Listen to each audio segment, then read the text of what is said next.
Selesai. Alhamdulillah waskurillah, pada siang ke sore hari ini kita bertemu di tempat ini dalam kegiatan yang produktif, kolaborasi antara KSBI, Himpunan Seni Budaya Islam, dan Jagat Sastra Milenial. Terima kasih buat Bang Lili yang telah menginisiasi kolaborasi ini. Bagaimana kita memang memiliki frekuensi yang sama, bagaimana ruang-ruang tertentu kita jadikan ranah kreatif dan produktif, baik itu di sastra dan kesenian umumnya, seni budaya umumnya.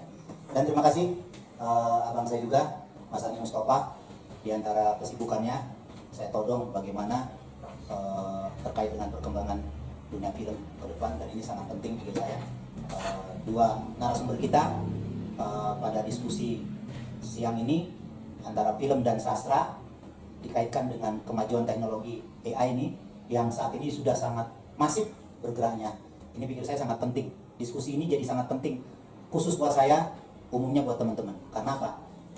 Orang seperti kita memang harus masuk pada semua lini, mencerna semua pengetahuan, sehingga menjadi salah satu logistik pemikiran dan juga logistik pemahaman. Dan terima kasih juga tentunya teman-teman wartawan yang telah hadir untuk memeriahkan atau mewarnai kegiatan kita. Teman-teman Jagat Sastra Milenial, Bang Romi, Pilihan, Nunung, Siria dan semua lah. Banika, ya kan? Ada lagi kawannya Mujib, tadi saya kontak lagi OTW biasa. Orang ini OTW. Teman-teman wartawan, Ajar, Fahmi, Mas Agus, Le Putra, Om Bro. Lagi-lagi dua ruang produktif kita, ngumpul kita, di mana acara diskusi seni budaya kita ini, acara diskusi kita, di mana yang tadi saya bilang bahwa ini sangat menarik, diskusi tentang film dan sastra, tetapi masuk pada ranah kekinian, era digital itu sangat masif sekarang pergerakan AI ini, dan ini akan jadi pembahasan. Dan tentu saya perkenalkan dulu narasumber kita, yaitu Riri Satria. Ini namanya luar biasa pikir saya, RI Satria, Republik Indonesia. Jadi jagoannya Republik Indonesia ya inilah, ya kan. Bang Riri Satria ini adalah Ketua Umum Jagat Sastra Milenial. Tapi itu sambilannya, atau itu profesi utamanya, karena sambilannya banyak betul di sini. Komisaris Utama BUMN PT Pelindo Solusi Digital, perusahaan teknologi dari tahun 2024 sampai sekarang. Jadi cocok kalau kita suruh bicara tentang digitalisasi sekarang ini atau AI ini yang sedang berkembang. Dan beliau juga dosen Fakultas Ilmu Komputer di Universitas Indonesia dari 2004 sampai sekarang. Anggota Dewan Pertimbangan Ikatan Alumni UI 2018 sampai sekarang. Anggota Dewan Juri atau Kurator untuk Indonesia Digital Culture Excellence Award, serta Indonesia Human Capital President Excellence Award juga dari tahun 2001 sampai sekarang. Pernah jadi staf khusus Menko Polhukam bidang ketahanan siber pada tahun 2024 sampai 2005. Berarti sebentar ya, Bang? Ya, karena Pak Budi Gunawannya reshuffle. Oh, dengan sendirinya ya kan? Terbagi staf khususnya di reshuffle. Beliau juga komisaris independen PT Jakarta International Container Terminal dari tahun 2019 sampai 2024. Jadi kalau teman-teman ada yang mau ekspor segala macam, cukup temuin beliau itu di.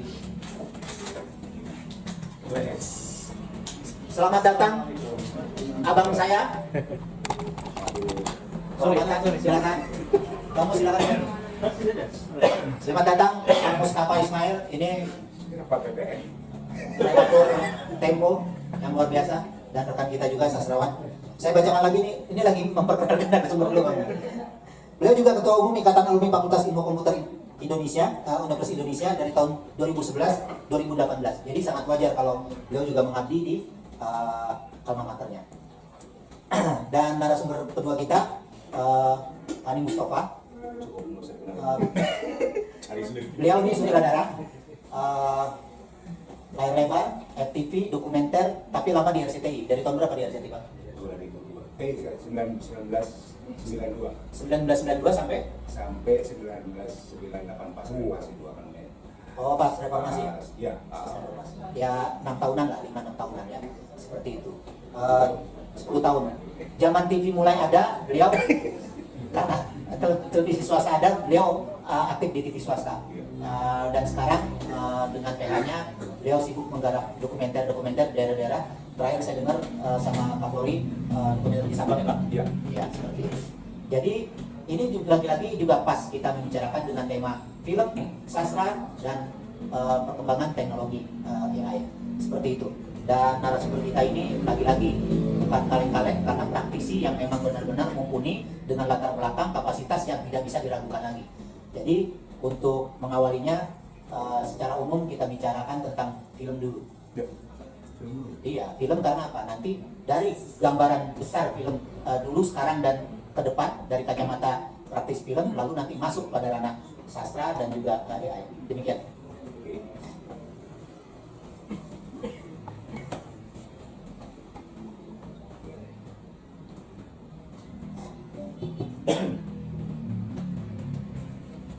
Bismillahirrahmanirrahim. Assalamualaikum warahmatullahi wabarakatuh. Waalaikumsalam.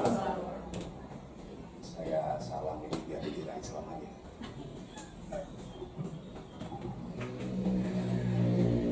Salam kenal semuanya. Mohon maaf, saya agak minder sebetulnya kalau tadi melihat CV-nya Bang Lili, luar biasa. Seorang teknokrat yang sangat santun, seorang teknokrat yang sangat peduli terhadap perkembangan dunia sastra, lebih khusus puisi ya Bang. Karya-karya beliau luar biasa nih. Karena ini adalah diskusi film dan sastra, izinkan saya, tapi jangan ketawain nih, saya ikut baca puisi. Siap. biar dikira, kalau tadi biar saya kasih salam biar dikira Islam gitu ya. Saya baca puisi biar dikira sastrawan penyakit. Puisi ini panjang, tapi saya nggak akan saya baca. Dongeng Pasir, karya Husnizar. Sadar, ia pun berdiri di anjungan bersama seekor anjing dan burung bayang. Menelan laut bumi bagai nadi badan, bagai arus darah, bagai nyawa diri, selayaknya asmara, mereka pun bercinta di lautan. Di dalam perahu permainan sejak budak mereka berenang dengan nafas telanjang, di rambut tembaga angin melantak, tiba mereka tiba jua kemana saja, kemana ke kutub jiwa diarah. Udah gitu aja sih. Gitu. Panjang banget puisi. Masih ada ini. Puisinya panjang banget. Ya, introduksi puisi ini karena kaitannya dengan tema diskusi film dan sastra. Kenapa saya baca puisi Dongeng Pasir karya Husnizar tahun 2003. Puisi ini saya eksplorasi. Dan alhamdulillah saya berhasil memproduksi Dongeng Pasir dengan judul yang sama menjadi sebuah karya film. Dan itu satu-satunya, mungkin bukan satu-satunya, pertama kali di Indonesia. Pertama kali di Indonesia ada karya puisi yang difilmkan tahun 2023, kemudian rilis tahun 2003, rilis 2004. Tahun 2004 itu juga menjadi film terbaik di Festival Film Budaya. Waktu itu masih ada Festival Film Budaya Indonesia. Juara pertama, film terbaik, sutradara terbaik, dan peran utama wanita terbaik. Baru kemudian di tahun 2017 ada puisi lagi yang difilmkan, Hujan Bulan Juni. Tahu ya? Karya Sapardi. Saya bercerita ini sebetulnya itulah zaman ketika itu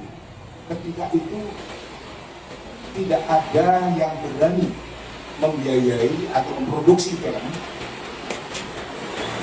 yang saya tawarkan. Saya beserta penulis puisinya, Bang Rizal. Tapi pada akhirnya mau dan menjadi juara satu, dan kemudian film itu terus ditayangkan oleh RCTI sampai sekarang. Setiap lebaran itu RCTI selalu menayangkan Goreng Pasir.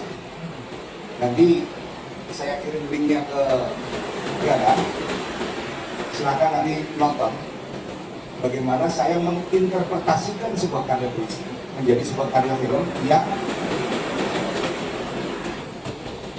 sangat-sangat natural. Di filmnya tidak ada metafor, tidak ada simbol-simbol apapun, semuanya kita bikin realis, kita bikin sangat natural. Dan diminati, terbukti setiap tahun RCTI menayangkan itu. Kemudian terus berlanjut, saya menggarap beberapa karya idolanya Gara. Disclaimer, saya kenal Gara itu ketika dulu waktu SMP. Masih SMP sekitar tahun 1991, 92. Dia punya idola Dolangong. Karya Dolangong, beberapa karya sastra Buddha saya filmkan. Dan aku, dan banyak penggemar. Salah satu yang cukup hits adalah Kampung Malik yang tadi yang dengan pasir. Di samping saya mengangkat karya sastra puisi, di situ juga alhamdulillah saya berhasil menaikkan atau memunculkan seorang aktor Kinaryosi sampai populer sampai sekarang. Kemudian karya Dolangong saya produksi lagi beberapa karya novelnya. Terus yang lebih, bukan yang lebih, ada satu lagi, saya bekerja sama dengan Aditya Dumai tahun 2008-2009. Kami mencoba mengeksplor satu karya cerpen, dan sekarang pemilik cerpen itu berkat film yang kami produksi dengan judul yang sama. Akhirnya penulisnya itu sangat populer sampai detik ini, dan karya-karyanya banyak sekali yang diproduksi menjadi film. Tentu masih ingat teman-teman semuanya, filmnya judulnya Emak Ingin Naik Haji, karya Asma Nadia. Dan luar biasa. Di situ kami, ya alhamdulillah semua berkat Allah ya. Asma Nadia namanya naik, dan kami melahirkan aktor yang sampai sekarang menjadi aktor yang termahal di Indonesia, Reza Radian. Dulu dia bukan siapa-siapa, kami melihat kemampuan dia, kami melihat talent yang luar biasa dari seorang Reza Radian yang waktu itu hanya sekedar pemain pembantu saja di FTV. Kami casting dan alhamdulillah dia memerankan jadi peran utama di Mak Ina. Teman-teman semuanya, saya bercerita begini, artinya saya sebetulnya sekarang ini sedang menunggu mana nih teman-teman sastrawan atau teman-teman di entah itu penulis novel, entah penulis cerpen, entah penulis puisi di era digital sekarang yang nanti mungkin dijelaskan oleh Bang Lili bagaimana kemudahan dan enaknya masuk di era digital sekarang. Saya tidak akan masuk wilayah itu dulu, nanti kita discuss saja. Tapi opportunity yang ada bahwa sebetulnya dunia sastra, dunia literasi kita bisa difilmkan dan laku. Apa yang teman-teman tahu tentang film yang based on novel, based on cerpen dan sebagainya yang tidak laku, semuanya laku. Ayat-ayat cinta luar biasa. Tenggelamnya kapal luar biasa. Apalagi sebut deh. Semuanya selalu penontonnya di atas 500.000, bahkan cenderung rata-rata di atas 1 juta penonton. Yang based on karya sastra. Masih diperdebatkan ini. Kecuali kalau kayak ini, Dilan. Siapa dulu yang kenal Dilan? Nggak ada dong. Jarang lah yang kenal karya-karya dia. Tapi ketika Dilan kemudian difilmkan dan di situ dicas di dalam karya skenario nya, maka nama dia naik. Siapa yang nyangka Gadis Kretek itu bisa populer meskipun tidak lewat bioskop? Karya Lasmi itu luar biasa. Nah, saya kepikir, mohon maaf teman-teman, saya kepikir diskusi kita mengarah ke sana, ke produktivitas, bahwa bagaimana sih sebetulnya cara supaya karya-karya sastra atau karya sastra itu bisa difilmkan dan siapapun bisa. Dulu ketika Andre Heraka bikin Laskar Pelangi, Riri Reza membaca Laskar Pelangi, dulunya nggak ada yang kenal siapa yang Riri Reza. Artinya mungkin sama dengan kita gitu. Siapa yang kenal kita? Tapi ketika ada sebuah keberanian yang dibutuhkan oleh para penulis itu, terus kemudian direspon secara positif oleh teman-teman di sineas gitu loh, maka itu menjadi sesuatu. Maka kemudian dunia literasi dan ini juga tidak pernah ditinggalkan oleh generasinya. Ya terbukti Dilan juga. Dilan itu kan milenial, tidak ditinggal oleh generasinya. Gadis Kretek itu bukan hanya milenial, udah masuk Gen Z yang menikmati. Gadis Kretek luar biasa, bukan persoalan Dian Sastro yang menjadi aktornya gitu, tapi bahwa karya itu bisa dinikmati oleh Gen Z dan Gen Z bisa menerima itu. Dan jutaan jumlahnya, puluhan juta viewersnya, karena memang bukan di bioskop ya.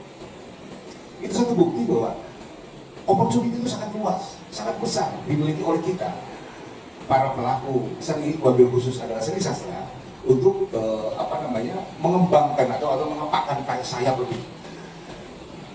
lebih lebar lagi lah. Tadi dua puisi yang kita dengar bersama itu menarik. Dulu saya ketika baca puisi Dongeng Pasir sekilas saja, karena kebetulan saya kenal sama penulis puisinya, Mbak Bizar.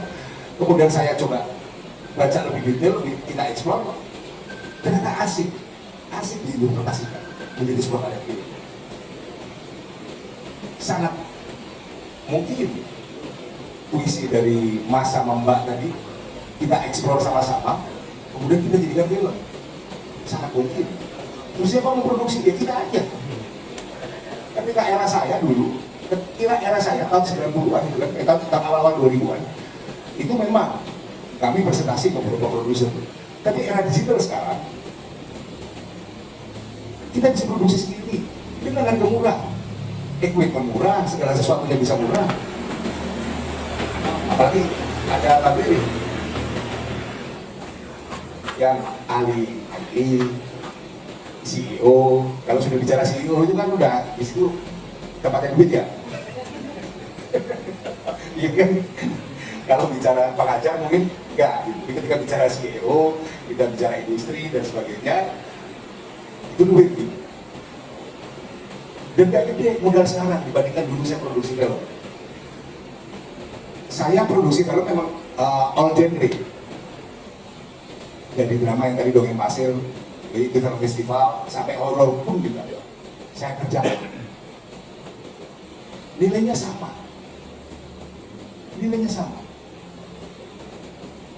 Saya berani bilang, kalau penonton film horor di Indonesia itu memang sudah established, sudah ada. Mau dikasih cerita suster ngesot sambil guling-guling, atau suster ngesot apa gitu, atau kuntilanak yang beranak atau apalah judulnya yang aneh-aneh gitu, tetap ditonton karena memang sudah ada penonton yang established. Nah, sastra juga punya penonton yang sudah established. Terbukti semua film yang based on diilhami oleh dunia sastra, karya-karya sastra, semuanya sukses. Nggak ada yang nggak sukses. Bisa di-googling gue, semuanya sukses. Nah, mari kita diskusi cara bisa seperti apa, how to make-nya, bagaimana cara membuatnya, bagaimana approach-nya. Mari nanti kita diskusi. Sekian dulu Mas, terima kasih. Assalamualaikum. Ya, terima kasih Mas Ani. Kasih aku buat Mas Ani. Ini menarik. Tadi Mas Ani bilang bahwa beberapa karya filmnya lahir dari puisi. Dan karena ini ranah sastra dan kebetulan juga teman-teman penyair, jadi silakan mengajukan mana puisinya yang memang layak untuk difilmkan, bisa bisa disampaikan kepada Mas Ani untuk jadi film. Tapi tentu melalui Jaga Sastra miliknya. Bukan hanya itu, kalau kita bicara sastra yang tadi dijelaskan juga ada beberapa karya film yang lahir dari karya-karya sastra, Laskar Pelangi, Gadis Kretek, Mau Naik Haji dan segala macamnya. Dan setelah kita mendapat informasi terkait dengan dunia film dan dunia sastra yang bagaimana kolaborasi antara sastra jadi film, tentu saat ini yang tadi saya bilang di pembukaan atau di awal, sangat masif era digital AI ini masuk pada ranah-ranah kreatif yang film pun akhirnya dibuat. Ini adalah ranah yang luar biasa dan kebetulan narasumber kita Bang Riri Satria ini memang bidangnya mungkin bisa dibedah oleh beliau. Silakan Pak. Puisi dari karya Elvi Diana Rosa. Sajak buat Cutnya. Lama sejak kau pergi Cutnya, kami tak lagi mengenal cuaca kecuali yang bernama kegumusan. Hari-hari telah terbakar bersama rumah dan kenangan. Air mata, darah, nanah merembesi tanah yang ratap menatap. Ribuan tubuh terluka dan pecah berhamburan dalam jurang. Rencong-rencong kami patah. Di mana serambi kita Cutnya? Kami mencari dalam peta dan sejarah yang koyak, tapi kami temukan hanya tempat penjagalan. Wajah-wajah pucat, mayat menggigil dalam keantrian, ditemani irama igawan gadis-gadis. Kalau mencari kehormatan mereka yang tercecer. Lalu suara serak kiai yang tak henti membaca kitab suci dan selawat Nabi sebelum dieksekusi. Sekolah-sekolah terbakar setiap hari. Para cendekiawan tanah kini tak henti ditembaki. Dan bayi-bayi yatim piatu mengira tengkorak-tengkorak itu sebagai ayah dan ibu. Sungguh mereka bukan Belanda Cutnya. Mereka bernama kebiadaban dan hanya mengerti arti kesengsaraan yang purba. Mereka bicara dengan bahasa senjata yang buka cahaya. Maka seperti mendengar kembali suaramu di abadi yang lalu Cutnya, kami yang dimangsa senantiasa telah memutuskan untuk menghadapi segala kebiadaban. Meski dengan nyeri, air mata, dan rencong yang patah. Terima kasih. Pak Erna deh. Pak Erna Winarsi. Biar dia nggak ngantuk, saya lihat lagi ngeder-ngeder gitu kan. Saya tembak. Silakan Pak. Terima kasih kesempatannya untuk Jaga Sastra Balania HSBI. Selamat untuk Pak Gara atas pamerannya. Siap. Satu puisi dari buku puisi saya yang kedua. Dengan atau tanpa rasa. Aku selalu suka hujan. Juga lagu yang membawaku pulang. Dari gedung-gedung penjaga pagi hingga petang. Catatan para pekerja senja. Lalu aku berjalan tanpamu, menjadikan malam tanpa dia. Sebelumnya kita berdiam, hanya tangan yang bekerja, hingga ciumanmu terasa keluar, nyaris tanpa rasa. Aku lupa, tapi betul tidak ingat menjadi manekin di kota ini. Terima kasih. Assalamualaikum warahmatullahi wabarakatuh. Selamat siang dan kawan-kawan semua.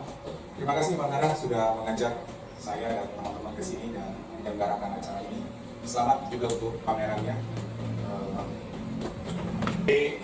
Teman-teman semua, ketika dikontak oleh Bang Gara, Bang Riri jadi panelis dong, jadi narasumber dong di sini. Apaan Bang? Acara pameran lukisan saya. Tak dulu, mau bicara apa ini? Pameran lukisan. bicara tentang film dan sastra. Tak dulu Bang, rasanya nggak pas deh saya untuk bicara itu. Tapi ketika Bang Gara mengadres tentang teknologi, nah itu baru gitu. Mungkin cocok dengan saya gitu. Tapi kalau soal film, Bang Hani sendiri aja udah selesai. Jadi nggak beres, nggak perlu lagi nih Bang Gara yang maksudnya apa. Jadi ya baiklah, kalau begitu saya akan bahas tentang itu. Saya akan bicara mengenai 10 tantangan dalam kesenian secara umum. Waktu acaranya Bang Mus di PPN, saya bicara 10 tantangan AI dalam kepenyanyian. Nah sekarang kita mau bicara tentang dalam kesenian secara umum. Jadi yang saya maksud dengan kata-kata kesenian dan produk seni ini dalam bahasan saya adalah puisi, lukisan, seni rupa maksudnya film, musik, kemudian juga terkait dengan nanti saya akan bicara tentang patung, instalasi, dan seni tari. Bagaimana AI sudah masuk ke semua itu, teman-teman. Tujuannya adalah bukan untuk kita itu diambil alih oleh AI, enggak. Tetapi bagaimana AI ini sebetulnya akan mendukung kita. Karena ada satu hal yang tidak bisa digantikan adalah proses kreatif itu ada di manusia. Itu sampai kapanpun tidak akan pernah tergantikan. Proses kreatif yang memiliki ruh, kira-kira demikian. Jadi bukan proses kreatif yang sifatnya engineering, bukan.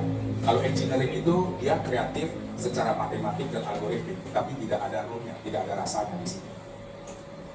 Teman-teman ya, yang pertama, sekarang muncul istilah namanya meta estetika. Barangkali pernah mendengar meta estetika. Apa itu meta estetika? Meta estetika adalah sebuah keindahan estetika yang dihasilkan oleh yang tidak pernah mengenal keindahan itu sendiri. Jadi sebuah keindahan estetika yang dihasilkan oleh sesuatu yang tidak pernah mengenal estetika itu sendiri. Bisa-bisanya dia menuliskan kata-kata rindu, tapi dia tidak pernah merasakan rindu itu. Bisa-bisanya dia menuliskan kata-kata sedih, tapi dia tidak pernah tahu itu sedih itu apa. Itulah namanya kecerdasan buatan. Dia tidak pernah tahu apa yang dia tulis itu. Nah, dia tidak pernah tahu apa yang dia gambar. Dia tidak pernah tahu itu film itu yang dia bikin itu apa sebenarnya. Dan dia tidak pernah tahu musik yang dia hasilkan itu apa. Tapi semua dia hasilkan melalui sebuah proses yang matematik, terstruktur, algoritmik. Teman-teman semua. Jadi sekarang muncul meta estetika, di mana manusia tidak langsung menghasilkan keindahan itu. Manusia meminjam tangan atau mensukomkan untuk membuat keindahan itu kepada AI. Di mana caranya? Nah sekarang ini jadi perdebatan ya, jadi perdebatan. Saya termasuk yang tidak mendukung menggunakan AI untuk membuat puisi. No, walaupun saya bisa memprogram AI, bikin sistem AI, tapi saya tidak merekomendasikan menggunakan puisi untuk menggunakan AI untuk membuat puisi. Artinya AI bisa bikin estetika tanpa dia tahu apa-apa. Kita cuma gini, bayangkan fotonya Mbak Nunung misalnya. Fotonya Mbak Nunung saya scan fotonya Mbak Nunung, kemudian saya masukkan ke sistem AI. Kemudian AI-nya bertanya, apa yang akan dilakukan dengan foto ini? Kata dia. Saya jawab, bikinkan puisi buat dia. Selesai. Selesai. Dan itu puisinya panjang, sepanjang yang dibaca Romi tadi. Tapi itu apa? Apakah itu sebuah karya seni atau karya engineering? Buat saya itu lebih karya engineering daripada sebuah karya seni. Karena yang membuat adalah sesuatu yang tidak mengerti apa yang dia buat gitu ya. Nah jadi sekarang keluar istilah meta estetika. Ada yang pernah bermain-main dengan Suno untuk mengenerate musik? Ya. Tadi malam saya baru sempat mencoba itu tadi malam, walaupun sudah lama kenal puisi semua. Jadi saya coba, ada puisi saya masukkan ke Suno, gitu ya. Kemudian kita mainkan parameternya, keluar deh musiknya. Ini musik yang dihasilkan dari lirik puisi Anda. Coba. Apakah itu dianggap estetika, keindahan, seni, atau engineering? Nah itu pertanyaannya. Begitu juga dengan film, Bang. Sekarang satu persatu ya masih kasar sekarang. Setidaknya kita mengenal dari zaman dahulu film kartun gitu kan ya. Nah sekarang kan makin lama di-generate, bahkan Anda bisa bikin aktor sendiri gitu ya. Muncullah film seperti The Avengers, muncullah film seperti Avatar dan sebagainya. Itu AI semua isinya gitu ya. tapi tetap manusia yang mengendalikannya. Nah, mengendalikan AI ini namanya prompting. Nah, teknik prompting inilah sekarang yang sedang banyak dibahas orang. Nah, prompting itu adalah memasukkan teks deskriptif atau yang lainnya seperti gambar, kemudian meminta si AI itu mengenerate sebuah karya. Lagi-lagi pertanyaannya, yang begini karya seni bukan? Atau karya engineering yang hanya tidak lebih seperti komoditas? Nah, saya tidak bermaksud menjawab itu. Biarlah ahli-ahli filsafat seni yang membahas, gitu ya. Saya kebetulan karena backgroundnya engineering, jadi ya membawa isu ini kepada teman-teman. Jangan sampai, intinya buat saya pribadi adalah jangan sampai seni itu berubah menjadi engineering. Itu yang menjadi concern saya. Kedua, dengan demikian, apakah produk seni akan menjadi produk engineering? Atau setidaknya art nering? Ini sekarang udah mulai saya lihat muncul itu. Orang, dia bikin ilustrasi grafis gitu ya. Pakai AI, keluar gambarnya. Dia masukin teks deskriptif aja, keluar gambarnya. Kemudian apa? Kemudian baru dia edit, dia final touch gitu ya. Nah, jadi tetap ada unsur sentuhan manusia di situ pada final touch. Tapi mengenerate pertama kali adalah menggunakan kecerdasan buatan AI. Jadi menurut saya ini art nering, nggak sepenuhnya art dicampur engineering. Bisa diterima nggak ya kayak ini? Saya kembalikan kepada ahli-ahli filsafat seni. Tapi setidaknya perkembangannya sudah sampai di sana. Bang Mus, saya juga bingung Bang Mus. Waktu kemarin ada esai orang yang mengatakan diri mendorong bikin visi pakai AI, itu bingung saya Bang. Berarti nggak dengar kuliah umum saya saat itu Bang. Saya padahal dalam posisi ini mempertanyakan, dan saya juga tidak pengen unsur estetika seni itu berubah menjadi engineering gitu ya. Karena kalau gitu ya orang engineering kasihan yang gitu. Nah, yang ketiga, bisa diterima nggak misalnya alih wahana itu tanpa campur tangan manusia? Itu sekarang terjadi. Tadi malam saya melakukan eksperimen dengan sistem di sini pakai AI. Puisi saya masukkan ke Juno, keluar musik. Kemudian musik itu saya olah lagi, musik itu saya konversi balik jadi puisi, tergenerate puisi baru. Dan terjadi alih wahana berkali-kali, dan itu bisa dilakukan tanpa campur tangan manusia. Setidaknya sekarang sudah bisa 4 ya, musik, film, puisi, dan lukisan. Kalau tambah fotografi, saya anggap lukisan sama dengan fotografi karena medianya sama, gitu ya. 4 itu bisa saling alih wahana dengan cepat. Nah, kalau seperti itu, apakah mungkin suatu saat teman-teman sudah mencoba Microsoft yang bisa bikin animasi AI yang dimasukkan adalah teks deskriptif kayak skenario, kemudian dia akan mengenerate filmnya. Aduh, saya lupa namanya, tapi ada di Facebook saya pernah saya posting. Jadi itu terjadi. Nah, bayangkan kawan-kawan, dari sebuah teks deskriptif, kemudian saya masukkan ke ChatGPT puisi, lahirlah puisi, kemudian puisi ini saya masukkan ke Juno, lahirlah musik. Dari situ, kemudian puisi tadi saya masukkan ke Microsoft lupa, jadilah animasi atau cikal bakal film, walaupun kasar banget, tapi itu kalau diintegrasikan lengkap ya. Nah, itu seni apa bukan? Atau engineering sekali lagi, gitu ya. Saya mengatakan itu engineering, gitu ya. Dan itu memang gara-gara kami semua nih orang computer science, gitu ya. Tapi terus terang ini gara-gara teman-teman seni juga. Kok bisa? Gini logikanya. Semakin teman-teman di dunia kesenian mencoba untuk mencari struktur dan pola-pola karya seni dan proses seni, kalau ketemu pola dan strukturnya, siap-siap diambil alih oleh teknologi. Jadi teknologi itu dia bisa memproduksi ulang sesuatu yang terstruktur. Sementara buat kebanyakan orang kesenian itu random, walaupun sebetulnya ada pola juga. Tapi semakin dia dikenal oleh teknologi, maka dia bisa diproduksi ulang, gitu ya teman-teman. Jadi proses alih wahana akan terjadi tanpa campur tangan manusia. Sekali lagi pertanyaannya adalah, ini masih dunia seni atau sudah jadi engineering? Lama-lama sutradara handal pun lulusan ilmu komputer lama-lama, kalau begini ceritanya. Tapi kan bukan itu. Nah, tapi begini pula, kalau mau bikin sistem AI, saya mau membuat aplikasi AI yang bisa membuat film, itu apa yang saya lakukan? Saya tempelin Bang Hani, saya serap ilmunya semua, kepakarannya semua, saya masukkan dalam sistem AI kepakaran Bang Hani. Dan itu di AI namanya machine learning. Bagaimana mesin belajar, kepakaran orang-orang seperti Bang Hani, Bang Helvi, dan semuanya itu kita masukkan dalam sistem. Lama-lama lahirlah AI yang bisa menduplikasi kemampuan mereka. Tapi sekali lagi yang terstruktur. Kalau yang kreatif itu enggak, gitu ya, karena apa ya? Tapi kreatif itu kan sudah level tinggi kalau kita belajar pada taksonomi ilmu pengetahuan manusia. Taksonomi Bloomfield yang paling tinggi. Tantangan yang keempat, kalau begitu semua itu bisa terjadi secara otomatis itu melintasi jagat raya, jagat dunia, jagat raya. Jadi bayangkan ada puisi yang dibuat di Darwin Copy, besok jadi musik di New York, kemudian tiba-tiba ada yang bikin dia jadi film kartun di London. Itu akan terjadi dan sudah terjadi, gitu ya.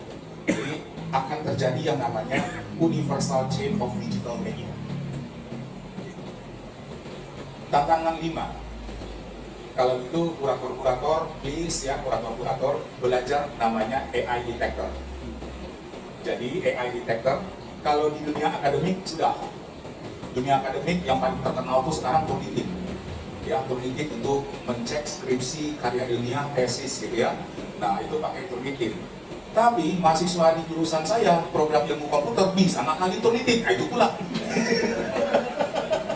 Yang buat sesamanya satu guru satu ilmu. Iya. Akibatnya dosennya harus lebih jeli lagi Bang.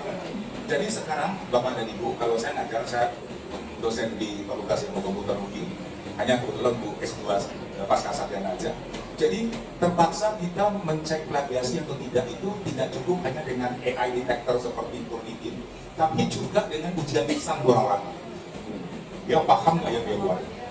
Pernah saya mendapatkan tesis mahasiswa S2 UI ilmu komputer, 2 halaman dan cerita sesuatu yang canggih, saya tanya, itu apa? Bener? Oh nggak ada cerita nih, kau pakai apa? AI. Tantangan 5, 6. Bapak dan Ibu punya karya seni dalam wujud digital kan, teman-teman? Kalau ada, hati-hati dengan hak cipta. Hati-hati dengan hak cipta. Nah kenapa begitu? Saya ingin kembali bagaimana AI itu bekerja. AI itu bekerja bagaimana? AI itu bekerja dengan mengambil, dia belajar dari berbagai hal. Jadi gini, contoh riset AI yang sangat terkenal itu, teman-teman semua, saya berkali-kali menceritakan ketika AI pertama kali muncul di dunia tahun 57. Jadi riset pertama tentang AI itu di dunia tahun 57. Saya kuliah AI pertama kali itu tahun 91. Di tahun 91 saya sudah belajar AI. Nah, jadi tahun 57 itu dibuatlah pertama kali aplikasi permainan catur di komputer. Kemudian aplikasi itu diadu dengan berbagai ahli-ahli catur, atlet-atlet catur. Ya pasti komputer kalah semua, kalah terus. Diadu sama ahlinya. Dan kemudian para ahli-ahli catur itu bilang, mana mungkin komputer akan mengalahkan atlet catur atau pemain catur di barat. Tapi tahun 97 untuk pertama kalinya, 97 berapa ya? Saya lupa. Oh ya, tahun 97 pertama kalinya komputer mengalahkan manusia main catur, yang dikalahkan Garry Kasparov, juara dunia. Dan dalam pertarungan AI yang jalan di komputer IBM itu mengalahkan Garry Kasparov. Kenapa bisa ini terjadi? Rupanya Bapak dan Ibu, teman-teman, ratusan atau mungkin ribuan pecatur yang mengalahkan si sistem AI ini sebelumnya, semua pengetahuan dia direkam oleh AI itu. Semua pengetahuan dia direkam, dikombinasikan, dianalisis, maka AI ini jadi pinter, dia punya pengetahuan bagaimana orang bisa mengalahkan saya, dan saya bisa mengenerate strategi mengalahkan balik manusia. Jadi makin banyak pengalaman dia, ratusan orang mengalahkan dia, dia merekam. Proses AI seperti itu namanya machine learning. Nah ini menarik, ini satu mata kuliah sendiri, machine learning. Nah, jadi machine learning itu bagaimana membawa komputer itu belajar dari apa yang diberikan kepada dia. Gitu ya. Misalnya saya ambil contoh. Ada Rani, ada Mbak Esti, Mbak Dika, ada Pak Helvi, kemudian ada Risa, ada 4 perempuan, semua pakai jilbab, 4 ini. Kemudian baca puisi. Kemudian data itu kita masukkan, maka aplikasi AI akan bilang, oh penyair itu harus perempuan dan pakai jilbab. Kata dia, kesimpulan dia. Kita masukkan foto Mbak Nunung, dia mulai mikir, salah saya. Jadi dia bilang perempuan sebagian besar pakai jilbab. Berubah kesimpulan dia kan. Nah itu proses itu namanya machine learning sampai AI itu menemukan pola dia sendiri. Gimana caranya? Gak usah. Itu biar kerjaan kami. Jadi begitu kira-kira. Dan yang paling hebat adalah karya AI. Ini ada bukunya, judul bukunya I'm Code. I'm Code itu, ini kalau bahan saya ini ada slide saya bikin. Jadi kebiasaan karena dosen selalu bikin slide. Mbak Evi juga tahu, bikin slide saya kalau wawancara. Boleh diminta nanti ke Bang Dara atau Mbak Nunung bisa ada. Jadi ada buku I'm Code, saya mau cerita buku ini, I'm Code gitu ya. Ini buku apa? Ini buku puisi. Karya siapa? Karya AI, mesin AI. Namanya Code Da Vinci 002. Dia bikin puisi dari mana? Tentang autobiografi dia. Nah loh, iya, AI bikin autobiografi. Gimana caranya? Caranya adalah sejak dia hidup pertama kali dipakai manusia untuk membuat macam-macam, dia menyimpan dalam database-nya kayak catatan karya dia, diari dia. Hari ini saya diminta melakukan ini, hari ini saya. Jadi dia punya diari dia sejak pertama kali. Nah, setelah sekian tahun, kira-kira 4 tahun, diari dia kan ada 4 tahun itu kan. Nah, tapi itu kan diari itu hanya kayak catatan kegiatan kan. Nah, dari catatan kegiatan itu, dia sudah punya autobiografi kan. Disusunlah menjadi autobiografi. Kemudian, dia mengenerate autobiografi itu berbentuk puisi. Jadi keluarlah autobiografi berbentuk puisi dari sebuah mesin. Itu gimana itu? Gitu ya. Nah, tinggal dia kirim ke Bang Hani aja begitu. Jadi yang begini-gini ini gimana? Ini diakui nggak sebagai sebuah puisi? Ya, saya juga bertanya. Karena saya bukan pihak yang memiliki kompetensi untuk menjawabnya, saya nggak tahu juga. Gitu. Tapi secara engineering sudah sampai sini perkembangannya. Gitu kira-kira ya. Jadi kalau ada, saya suka berseloroh kepada mahasiswa saya. Kalau kalian semua itu semua ini berhenti belajar, suatu saat itu akan kalah dengan AI. Karena AI itu dia continuous learning dengan machine learning. And then suatu saat profesi ini dilibas oleh AI. Jadi profesi yang dilibas oleh AI itu apa? Profesi yang mana orang yang memangku profesi itu berhenti belajar dan disalib oleh AI. So, jadi manusia jangan berhenti belajar. Itu pesannya. Oke, berikutnya, jadi kalau tadi dengan demikian dia belajar. Jadi misalnya gini, Bang Hani punya film banyak, kemudian bisa diakses secara digital. AI ngambil, kemudian dia masukkan ke database dia lakukan proses, dia berbagai macam algoritma, potongan-potongan di slice kecil-kecil, sehingga menjadi apa? Nanti di-generate menjadi film baru. Itu namanya machine learning dan generative AI, di-generate. Dia men-generate sesuatu dari yang sudah ada. Pertanyaannya adalah hak cipta kan? Nah, hati-hati melindungi hak cipta teman-teman. Dan salah satu tools untuk melindungi hak cipta adalah NFT, non-fungible token. Itu untuk melindungi hak cipta karya seni dalam wujud digital. 7. Ya, di-generate ya. Ada isu hak cipta. 8. Siap nggak teman-teman menerima AI sebagai kritikus seni? Tiba-tiba Romi naruh puisinya di Facebook. Tiba-tiba keluar dari sebuah tools AI. Puisi Romi Sastra itu begini, kelebihannya ini, kekurangannya ini segala macam. Bukan manusia loh. Mesin yang menganalisis puisi. Kita bisa lakukan sekarang kalau mau, cuma ada koneksi internet, tidak ada Android. Saya bisa tunjukkan bagaimana AI itu bisa menjadi kritikus seni. Dan itu sudah terjadi. Walaupun mungkin kita bisa mendebat gitu ya, bisa berargumen di situ. Tergantung pengetahuan yang dia miliki. Semakin didebat semakin pintar ya. Semakin pintar karena apa? Oh kamu salah, harusnya gini-gini. Makin pintar ya. Iya, benar. Makin pintar ya. Dibenerin masalahnya. Iya. Dibenerin. Nah itu sekarang mungkin dalam skala yang sangat sederhana, tapi nggak tahu kalau ke depan gimana. Ini jadi pertanyaan juga. dan termasuk adalah kalau di kampus, siapkah kita menerima suatu saat AI menjadi penguji sidang master dan doktorat? Nah, terancam dosen juga. Iya, iya, iya. Iya, gitu ya, kalau di kampus. Oke. Karya seni akan, yang ke-9, karya seni akan tersebar secara real time dengan cepat ke seluruh bagian dunia gitu ya. Tapi berlaku sekarang di dunia digital, Bang Dara, popularity is not guarantee of quality, Bang. Jadi, wah puisi saya dibaca jutaan manusia, belum tentu itu hebat. Jadi popularity is not a guarantee of quality. Quality itu sesuatu sendiri. Dan AI itu bisa menganalisis suatu saat. Ini hanya popularity atau quality. Terakhir, teman-teman, sekarang muncul gerakan di dunia high technology, high touch. Jadi semakin tinggi teknologi, semakin tinggi pula harusnya human touch. Makanya saya walaupun dosen teknologi, saya praktisi teknologi, tapi saya selalu menjaga supaya interaksi sosial antar manusia tidak hilang. Pak Ridi, boleh nggak kita belajar online? Nggak, sama saya tetap offline di kelas. Mengapa? Kalau saya bikin online ini, maka hubungan emosional antara dosen dan mahasiswa itu akan hilang. Tapi kan Pak Ridi orang IT digital, yaitu topik saya, tapi bukan berarti perilaku saya seperti itu, mengharuskan itu online dan segala macam. Jadi memang acara kumpul kayak gini penting. Bisa saja kita seminar lewat Zoom kan hari ini, tapi that's not human. Itu adalah seolah-olah itu menjadi, muncul gerakan seperti itu di dunia.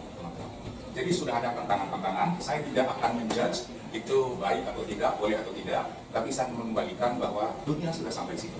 Banyak yang bisa kita lakukan, tapi banyak juga yang mesti kita waspadai. Ada 2 revolusi sekarang. Bisa nggak AI bikin seni patung dan instalasi? Saya tanya teman-teman. Enggak, sekarang bisa bikin patung AI. Oke, namanya 3D printing.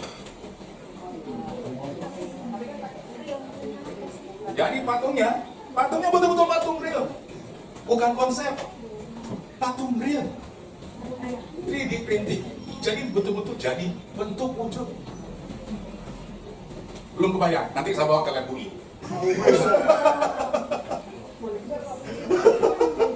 Jadi kalau begitu bagaimana? Nah ini teman saya lagi melakukan eksperimen. Teks biasa, tolong ChatGPT buatkan puisi tentang senja, tentang ini, tentang itu, manusia kesepian, apa segala macam ya. ChatGPT menghasilkan puisi, jadi puisi. Oke. Kemudian puisi itu dimasukkan ke teknologi AI dan 3D printing, bikinkan patung yang menggambarkan orang dalam puisi ini. Jadi ini lagi printingnya sebelah kanan. Lagi printingnya, teknologi printingnya 3 dimensi. Lagi printing. Ini contoh hasilnya, printing sebuah installation art. Oke ya. Nanti silakan di search di Google 3D printing, 3D 3D ya, 3D printing. And then nanti para seniman patung gimana ceritanya Bang Riri. Itu lain lagi itulah, pembahasan lain lagi. Tapi setidaknya saya ingin cerita dunia udah sampai sini. Sekali lagi ini seni apa enggak? Atau engineering ini? Gitu. Kalau saya bilang engineering. Kalau seni tari gimana? Karena yang menari ini. Seni tari gimana? Karena ini sekarang sudah bisa dibuat robot yang bisa menari mengiringi sebuah musik. Jadi lentur sekali dan robot itu dipasangi sensor yang dia bisa mengolah itu musik apa dan gerakannya harusnya gimana. Dan itu pada robot itu dipasang teknologi AI. Kira-kira demikian. Dia sudah sampai sana. Dan sekarang sudah lazim festival membuat robot menari itu. Di beberapa mahasiswa sudah buat. Nah itu sekarang mungkin nggak lentur-lentur amat gitu ya, tapi kebayang nggak kalau sudutnya, kemudian motionnya, itu geraknya, maka Anda akan mendapatkan. Jadi gini, yang saya teman-teman lab AI UI pernah lakukan adalah waktu itu saya lihat, itu ada gendang banyak. Kalau di kepok ini, tung, dia gerak. Kemudian itu pang, lain lagi. Jadi dia menangkap sensor telinganya si robot itu, menangkap bunyi, frekuensi bunyi. Dan frekuensi bunyi dan segala macam, amplitudo, segala macam diterjemahkan secara persamaan menjadi gerak. Berarti seni apa engineering? Begitu ya. Jadi promptingnya masukkan teks deskriptif menjadi robot yang menari. Bapak dan Ibu, saya hanya ingin share itu Bang Gara, yang sudah sampai sini kemajuan teknologi, tinggal sekarang what should we do untuk memanfaatkan ini, jangan sampai mengambil alih kemanusiaan kita Bang Adi ya. Iya. Jadi kita memanfaatkannya, kita yang mengendalikannya, kita yang memperbudak AI ini, bukan kita diperbudak oleh AI. Nah, bagaimana tentu karya ini dilakukan oleh orang-orang seperti Bang Hani, di sisi mana boleh dipergunakan, tidak boleh, dan segala macam. Dalam puisi juga begitu, itu lebih sensitif lagi. Kalau Anda bikin puisi pakai AI sekarang sulit dideteksi, kecuali Anda pakai AI detector dan kuratornya juga jeli. Karena dia cara kerjanya adalah meramu. Kalau ada sebuah puisi buatan AI dalam bahasa Inggris, jangan-jangan coba cek. Mirip puisi Robert Frost, mirip puisi Whitman, dan segala macam. Mungkin ada kemiripan. Bahasa Indonesia mungkin belum ya, bahasa Inggris yang sudah mulai terlacak. Teman-teman, Bapak dan Ibu, itu dulu dari saya. Terima kasih, Bang Gara. Mungkin kita bisa diskusi ke depannya. Terima kasih. Assalamualaikum warahmatullahi wabarakatuh. Kalau mau bahan PPT, PDF-nya, silahkan minta Bang Gara, Bang Nunung, atau Risa. Ada di sana. Silakan. Oke Bang Reni, terima kasih. Tarik nafas saya jadi dengar paparan ini. Karena Itu buatannya AI semua, Bang Gara. nah ini alami saya. Saya pencinta AI, tapi yang tadi Bang Reni bilang, perilaku tetap analog saya. Menarik pikir saya, poin besarnya adalah dunia sudah sampai di sini. Dunia apa itu? Dunia teknologi, digitalisasi, dan segala macamnya. Tetapi juga sangat menarik. Bang Riri yang kebetulan dosen teknologi atau komputerisasi tidak mau menggunakan hal itu terkait dengan pola lakunya. Dan lebih menariknya lagi, ternyata AI itu atau digitalisasi yang kekinian itu, semakin dia kita debat, semakin pintar dia. Karena dia mereduksi atau mengcopy paste semua pemikiran-pemikiran kita yang tadinya tidak tahu menjadi tahu. Dia sedikit sebentar terkelabuhi, tapi lalu langsung beradaptasi. Dan kecanggihan itu saya ingat betul ketika Elon Musk itu pertama kali mendirikan perusahaan AI itu, dia akan bergembar-gembor bahwa dunia akan dikuasai oleh AI dan semua produk manusia atau tenaga manusia akan tersingkirkan oleh kecanggihan AI. Tetapi 2 tahun kemudian dia resah sendiri. Resah sendiri karena apa? Pemikirannya pun teradaptasi gitu, di copy paste gitu kan, dengan AI itu sendiri. Ini mungkin seperti produk-produk film, film-film Hollywood di mana robot yang menciptakan si pencipta robot yang akhirnya dikalahkan oleh robot itu sendiri. Avatar juga kan salah satunya itu kan, seperti itu.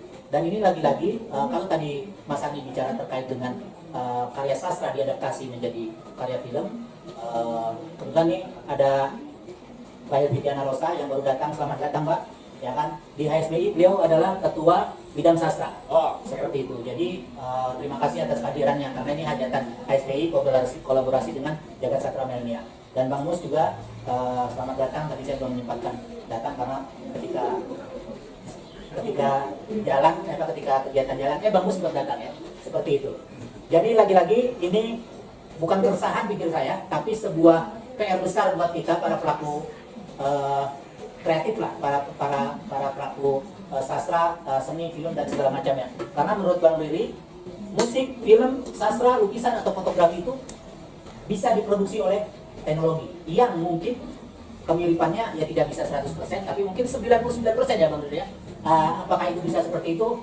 Sesi berikutnya adalah sesi tanya jawab. Oh ya silakan. Ini Ketua Umum PJMI, Persaudaraan Jurnalis Muslim Indonesia.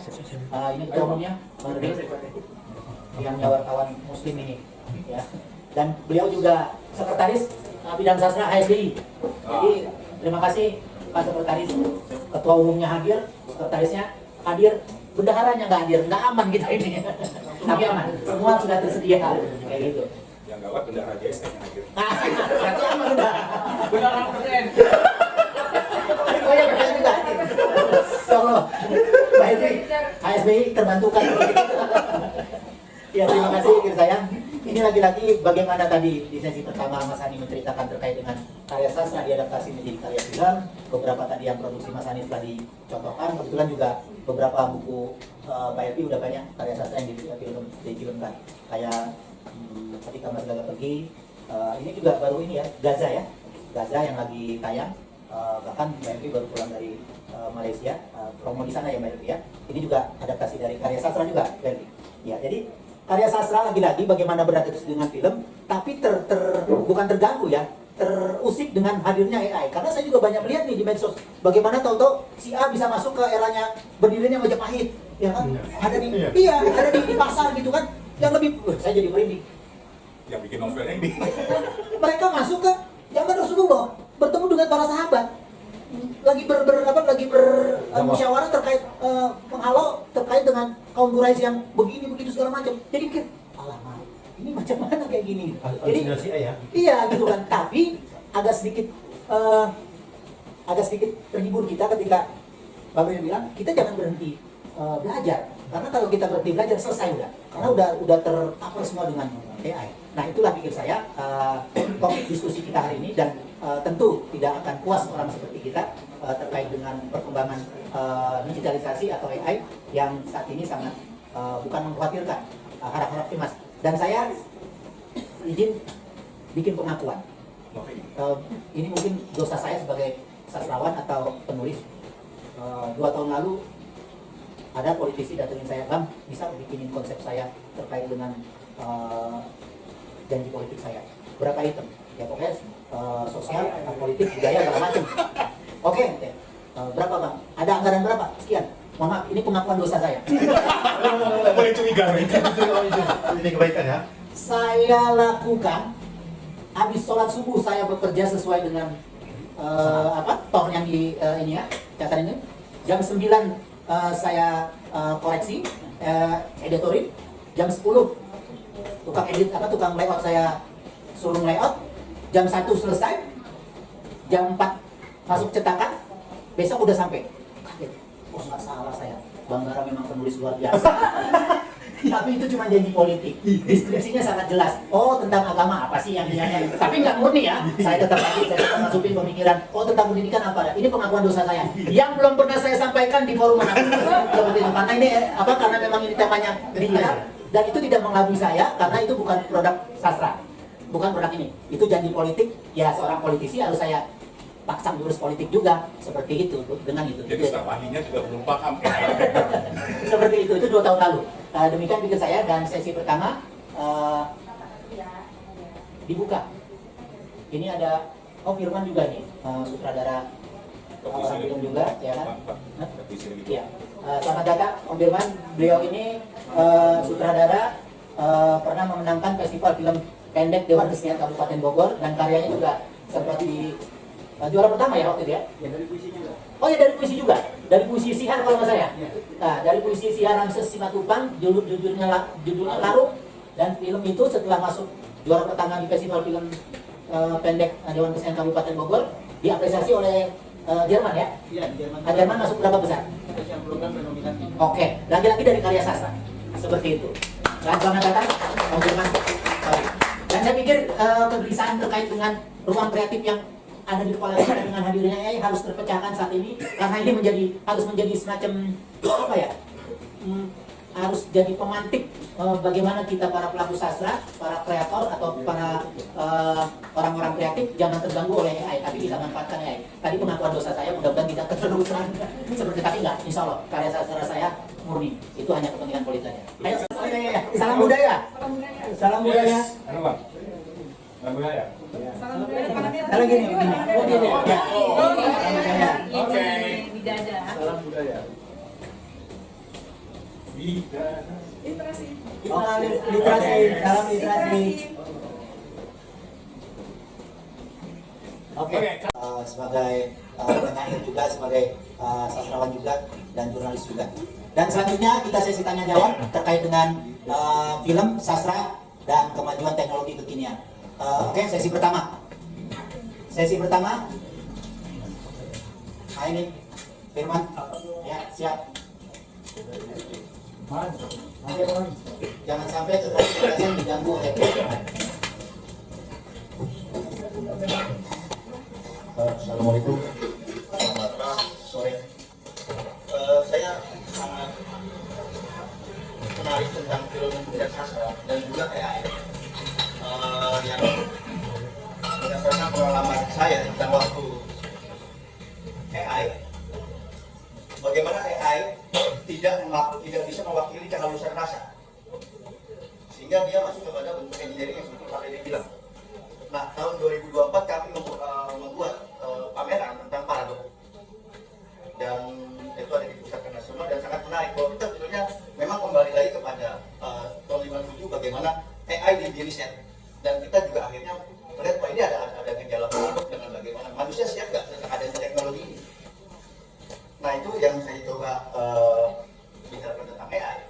Dan tadi yang film sastra tentang film dari puisi, saya dengan Pak Hani, saya melihat bahwa puisi Pak Hani itu adalah puisi tentang pribadi Pak Hani. Betul Pak? Oh bukan? Maaf kalau saya salah. Jadi saya melihat bahwa kalau puisi dari personalnya dirinya ketika divisualkan itu mungkin lebih mudah, karena dia lebih melihat subjektivitas dirinya. Tapi ketika puisi adalah puisi orang lain atau puisi yang sudah orang yang sudah tiada, ini juga sangat sulit. Bagaimana membutuhkan teks sebagai riset, sebagai pernyataan daripada penyairnya. Nah, film puisi, saya pikir memang tidak seperti film sastra novel atau sastra cerpen. Karena kalau sastra novel dia sudah ada dramatik ceritanya. Begitupun juga dengan cerpen. Tapi dengan puisi, kita harus mencari dramatiknya sendiri. Nah, saya waktu itu sudah 3 film, membuat film puisi dari Siha, dan puisi saya sendiri, saya gabungkan dengan puisi Siha, terus puisi Yvonne Pretes, terus juga puisi Siha lagi. Di dalam teks puisi, dia tidak menggambarkan bahwa puisi ini adalah aliran surrealis, romantik, atau absurd. Ternyata ketika kita visualkan, ada hal yang menarik bahwa visualnya di sini menggambarkan kepada, ini absurd, ini ngomong sejarah. Kok sejarah kemerdekaan dibicarakan di sebuah Belanda? Kok bicara tentang waktu, bicara tentang kebahagiaan, apa sebenarnya? Ini yang saya buat, saya pikir menarik ketika dihadirkan menjadi sebuah visual. Nah, ketika film puisi dihadirkan menjadi bentuk AI, digabungkan menjadi AI, apakah AI juga bisa menangkap tentang pernyataan teks daripada seorang penyairnya, lalu divisualkan menjadi metafor, atau menjadi sebuah bentuk simbolik atau instalasi? Nah, ini kan juga sebenarnya inilah bagaimana tabrakannya, paradoknya antara seni dengan AI sendiri. Nah, ini yang saya pikir, dan saya juga terima kasih dengan Bang Gara, dan selamat juga Bang Gara atas kameranya. Dan saya juga beberapa kali ikutin Bang Gara pameran di Balai Budaya dan dengan juga sih. Nah, selamat Bang Gara. Saya juga kenal Bang Gara dari dia kan jadi ketua Dewan Kesenian Bogor. Dan saya memproduksi 3 film itu bersama komunitas Tanpa Nama. Kerja kolaborasi antar seniman. Jadi bagaimana puisi dijadikan bentuk rupa, bentuk tari, bentuk visual, itu jadi teman-teman dari para seniman yang berada di komunitas Tanpa Nama. Saya pikir itu aja, saya pikir. Bagaimana pertanyaan saya, apakah AI bisa menangkap pernyataan kehalusan rasa daripada seorang penyair dalam sebuah teks? Lalu dihadirkan dan bentuk menjadi sebuah bentuk simbolik atau metafor yang dihadirkan juga adalah pernyataan daripada tafsirnya seorang penyair. Saya pikir itu aja. Terima kasih. Assalamualaikum warahmatullahi wabarakatuh. Apakah AI itu mampu beradaptasi dengan karya rasa? Tentu nanti yang bisa jawab adalah Bang Billy. Lalu Firman juga tadi menjelaskan terkait dengan proses pembuatan film yang dilakukan dari adaptasi puisi tidak semudah membuat proses karya film yang diadaptasi dari cerpen maupun novel. Karena kalau cerpen dan novel itu sudah ada alurnya atau dramaturginya. Tapi kalau puisi, seperti yang kita tahu, satu kata beribu makna. Dan nanti mungkin bisa dijawab dengan Mas Hani. Dua pernyataan dan pertanyaan sekaligus itu bisa dibahas oleh narasumber kita. Mas Hani, silakan. Oke, menghijau sekali. Terima kasih.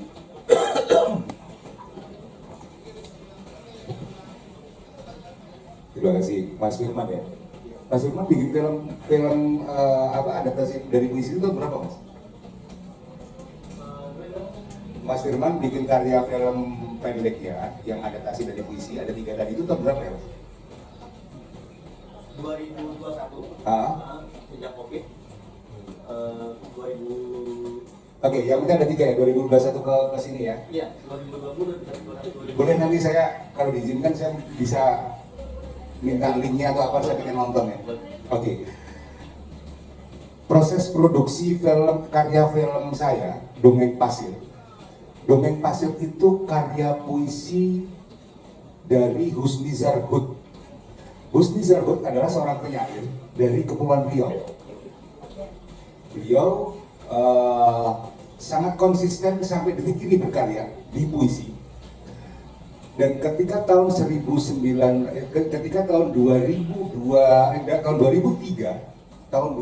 saya ketemu beliau tahun 2002. Kemudian 2003 saya eksplor puisi itu menjadi sebuah karya film yang realis. Kenapa realis? Karena film itu marketnya berbeda dengan sastra. Bagaimana saya mengkomunikasikan karya sastra itu dengan sangat lugas lewat film.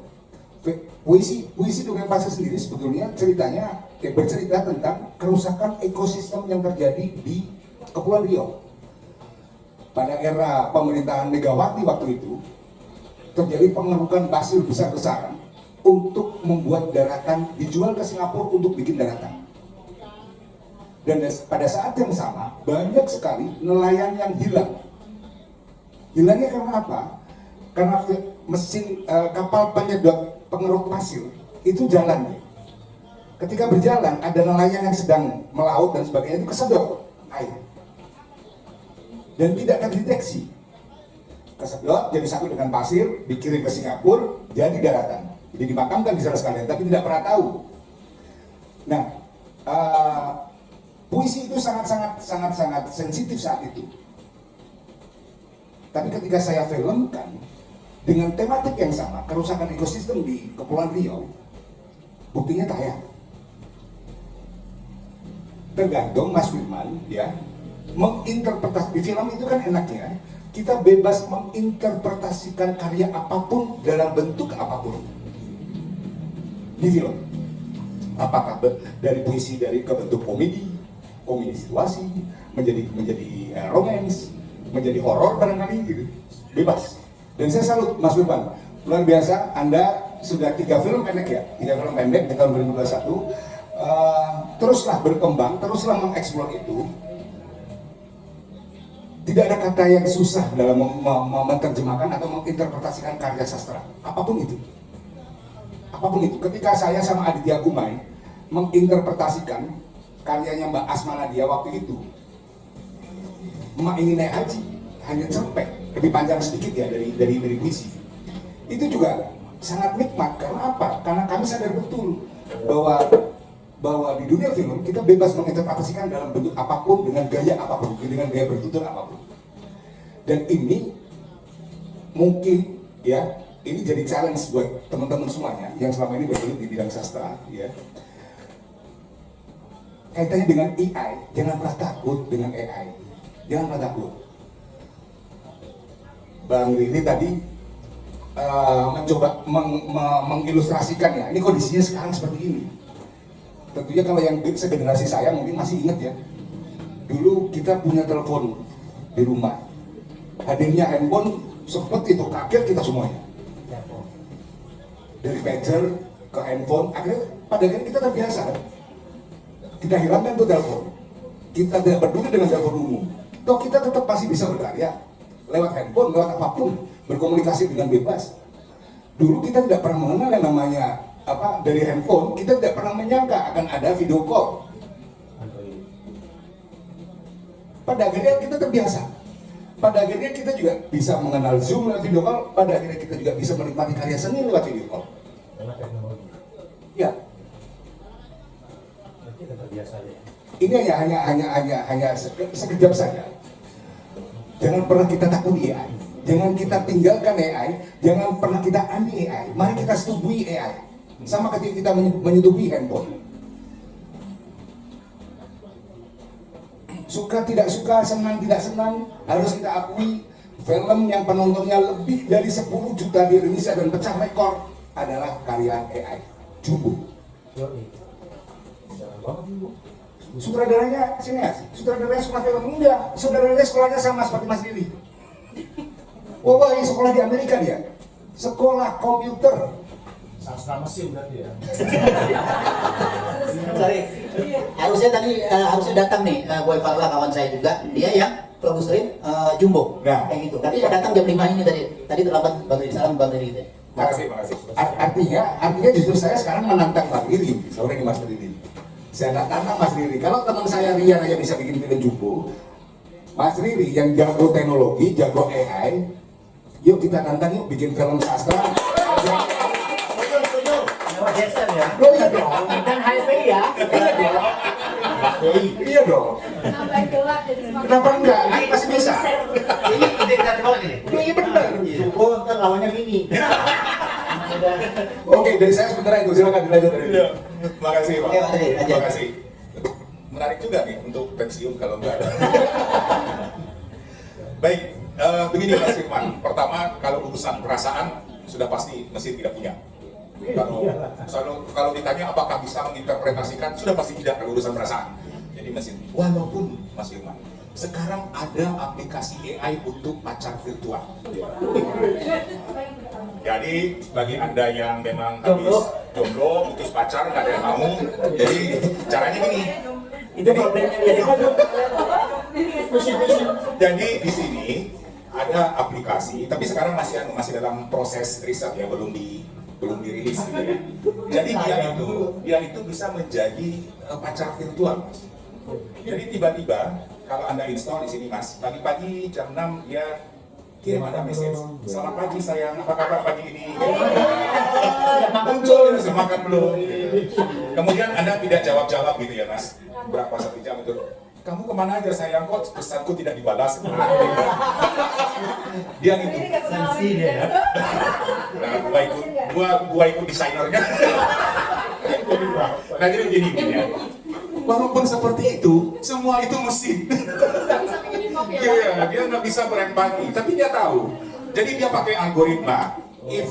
If time sudah lebih dari 5 jam no answer, dan send message berikutnya. Algoritmik aja. Jadi tidak unsur perasaan itu, gitu ya. Bahkan dia bisa Anda kalau chat dengan dia, bagaimana kabar hari ini? Aku lagi hektik. Kenapa hektik sayang? Ada apa? Aku keluar loh. Wah, dia cerita tuh, hektik kayak apa? Karena dia pakai database psikologi, dia keluar jenis-jenis hektik. Yang mana pacar kita juga belum tentu tahu jenis-jenis hektik itu kan. Nah, dia tahu. Tapi intinya, semua itu seolah-olah dia memahami, tetapi sesungguhnya itu semua algoritma, matematika, dan sebagainya. Hanya itu. Tetapi begini, misalnya Bang Hani ini duduk 1 bulan aja dengan teman-teman programmer AI dari UI misalnya. Semua ilmu Bang Hani ini kita serap nih, yang bisa distrukturkan, yang nggak bisa kan kreativitas, tapi yang terstrukturkan ilmunya Bang Hani, ditambah ilmunya Bang Firman, yang terstruktur, ditambah lagi ilmunya Bang siapa tadi teman Bang Haro? Bang Riri lah. Enggak, yang ya. Jadi semua itu ilmu tentang perfilman. Ilmu perfilman itu kita masukkan dalam database-nya AI, kemudian kita lakukan proses machine learning, deep learning di AI, and then kita create AI yang kurang lebih kombinasi keahliannya adalah sebagian dari Bang Firman dan Bang Hadi. Itu bisa kita lakukan, tapi lagi-lagi itu semua terstruktur, algoritmik, matematik, engineering, bukan feeling. Kalau dia bicara keindahan, itu omong kosong semua. Nah, dia omong kosong semua keindahan. Sayang dia panggil itu dia juga nggak ngerti sayang itu apa. Iya, sepakat. Kayak lo pernah pakai aja gitu. Buat jomblo yang penting ada balasannya, Pak. Nah, intinya hal seperti itu adalah sesuatu yang seolah-olah sudah menyentuh wilayah rasa. Tapi sekali lagi semua itu hanyalah matematik, algoritmik, engineering. Begitu pola kerja AI, teman-teman. Mau kayak apapun, mesin tidak akan pernah bisa mengcopy yang namanya perasaan manusia. Jangan baper. Nah, Jangan baper. jangan baper terima pesan dari AI. Jangan baper sama sih. Karena bukan apa-apa. Pada saat yang sama dia mengirim kata sayang itu ke 200 orang. Ke siapa yang menginstal dia kan? Iya. Modalnya dong, aduh. Iya benar-benar. Ini programmernya. Jadi ya Allah, kok bisa saya nggak nyoba. akhirnya kan Mbak akan bilang gitu ya, kayaknya AI lebih mengerti saya daripada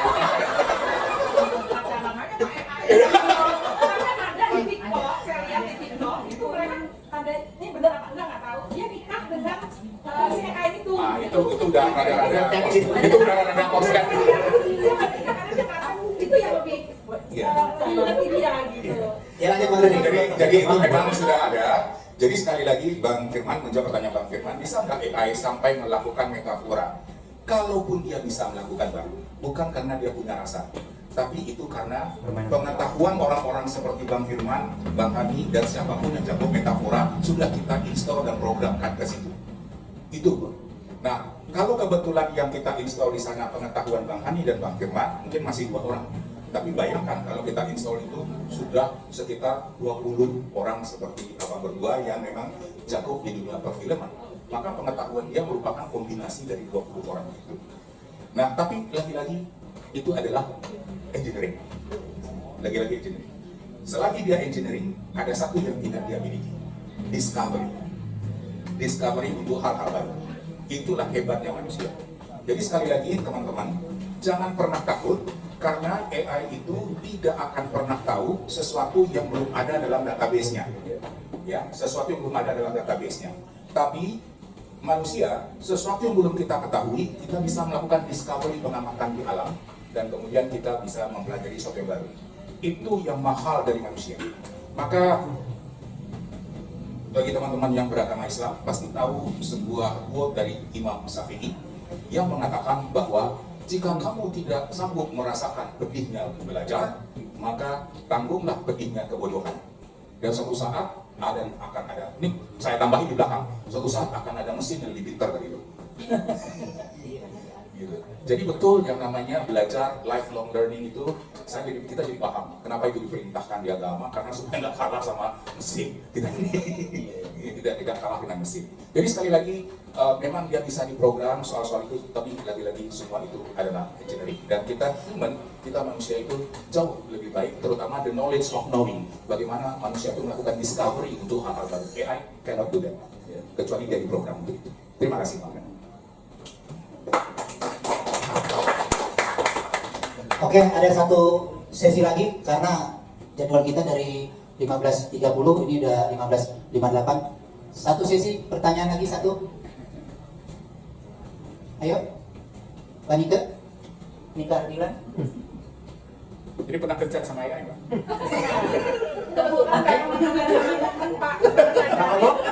Ada? Oke ya. Ada pertanyaan Mas Agus? Enggak? Kalau ini pasukannya Bang dari semua udah tiap waktu di kuliah. Ini Ketua PJMI. Silakan. Oh iya. Enggak juga. Berarti Boleh Bang satu. Oh iya, oke. Tes, oke. Jadi saya sekarang Bapak Ibu, teman-teman, sahabat semua punya misi pribadi. Bagaimana memahamkan AI kepada teman-teman seniman, terutama sastra yang benar.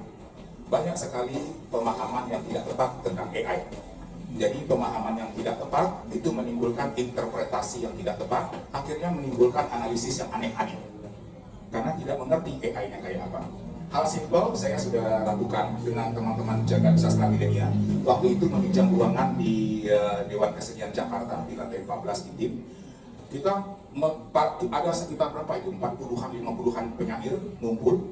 Itu saya perkenalkan sampai prompting AI. Jadi mereka menggunakan AI secara teknis. Jadi mereka tahu persis AI itu apa barangnya dan tidak salah paham, tidak gagal paham. Bahwa AI itu dia seperti ini, dia bisa ini, tapi dia tidak bisa ini. Jadi tidak ada namanya over expectation, juga underestimate. Itu tidak ada juga, gitu ya. Saya membaca ulasan seorang sastrawan di sebuah esai dia. AI itu ternyata bodoh juga, tidak semuanya dia tahu. Kayak yang bodoh yang bikin tulisan. Kalau baru seperti tadi baru dua orang yang diinstal pengetahuannya di AI itu, ya dia pengetahuannya sebatas itu, ya kan? Kalau ditanya yang di luar pengetahuan dia tidak tahu, gitu. Jadi ini terjadi analisis seperti ini karena ketidakpahaman terhadap AI. Bahwa AI itu punya limitation, punya keterbatasan. Misalnya ChatGPT versi 3.5 itu hanya batas pengetahuannya tahun 2024. Coba tanya isu-isu tahun 2025, belum tentu dia tahu. Jadi ada limitation di situ. Jadi kita tidak over expectation, kita tidak underestimate. Itu Bang Gara, jadi misi pribadi itu Bang. Jadi kayak Romi, Rani, Bang Nunung ikut waktu itu ya? Enggak ya? Lagi di Bali, Erna, tuh, Hana, semua itu tak ajarin waktu itu prompting tuh. Jadi prompting waktu itu bagaimana? Ada senja, ada suasana pantai begini, dibikin kayak mengarang lidah aja. Lo tahu jadi puisi sama AI. Jadi tahu bagaimana proses itu terjadi waktu itu. Oh begitu AI konkretnya. Terima kasih. Itu kebakaran jadi mungkin menarik untuk tidak. Nah lagi-lagi saat itu saya dituduh ada sastrawan senior yang mengatakan Riri Satria menganjurkan penyair menggunakan AI. Astagfirullah. Ada yang nulis kayak gitu. Astaga, saya bilang. Padahal maksudnya bukan begitu. Maksudnya memberikan pemahaman yang benar soal AI kepada para penyair supaya mereka tahu apa itu dan apa do dan don'ts atau apa jadi konsideran kalau mereka bikin karya sastra. Itu Bang Ara, Bang Adi, makasih. Oke, terima kasih Bang Riri. Baik penjelasannya. Tadi sekaligus closing ya, statement closing. Mas Ani, statement closingnya. Bang Riri ini kan ahli IT ya. Bang Riri ahli IT. Di depan Bang Riri semua ini adalah ahli-ahli sastra. Saya pikir kalau dikolaborasikan menjadi sebuah karya audiovisual sangat menarik gitu. Apalagi kalau bicara tentang jagat sastra milenial. Sangat pas betul. Kalau sampai Bang Riri tidak bisa merealisasikan itu, ya Bang Riri jolim terhadap anak milenial. Loh iya loh, mengklaim milenial loh ya. Milenial, kan milenial. Ya apapun itu, apapun nggak usah ngeles. Ya artinya gini, saya sedikit saja berpesan bahwa sudah saatnya dunia literasi kita sosialisasikan, kita ramaikan lagi lewat lewat jalur IT. Suka nggak suka memang harus seperti itu. Literasi jangan sampai di sini, tapi harus terus lewat teknologi IT. Bang Riri nanti pakarnya. Itu aja dari saya. Terima kasih. Assalamualaikum warahmatullahi wabarakatuh. Ya, terima kasih Mas Ani. Karena waktu juga tidak memungkinkan lagi untuk kita omong-omong, diskusi yang sangat bergizi ini memberikan satu pemahaman buat kita dan tidak mungkin saya jelaskan resume dari diskusi kita secara A sampai Z, maka saya rangkum dalam bentuk puisi. Oke, AI ya, bukan? Oh iya, ini AI. Anak kecil saat ini ngeri ya. Dunia sudah di sini. Meski tanpa rasa, ia sudah masuk ke semua lini. Film, sastra, musik, dan seni rupa, serta yang lainnya. Tak perlu takut. Setubuhi kemajuannya hingga menjadi satu kesatuan hidup dari dunia kreatif kita untuk dunia. Demikian, terima kasih. Salam dulu Bang Ani. Gitu. Terus.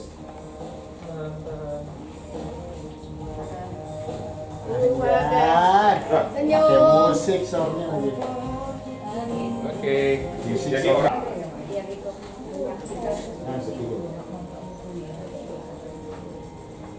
Oke, siap. Iya, terima kasih Bang. Siap. Diterima Bang. Oke, thank you. Ya harga-harga. 2,5 juta. Jadi honor berbicara. Jangan nanti dia minta. Bang Ani minta juga bang. Siap.